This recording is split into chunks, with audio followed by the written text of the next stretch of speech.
हनुमान् श्रीपदो वायुपुत्रो रुद्रो नघोजरः अमृत्यवीरवीरश्च ग्रामवासो जनाश्रयः धनदो निर्गुणः शूरो वीरो निधिपतिर्मुनिः पिङ्गाक्षो वरदो वाग्मी सीताशोकविनाशकः शिवः शर्वपरो व्यक्तो व्यक्ताव्यक्तो धराधरः पिङ्गकेशः पिङ्गरोमा श्रुतिगम्यः सनातनः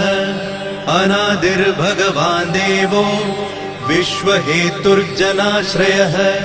आरोग्यकर्ता विश्वेशो विश्वनाथो हरीश्वरः भर्गो रामो रामभक्तः कल्याणप्रकृतिस्थिरः विश्वम्भरो विश्वमूर्तिर्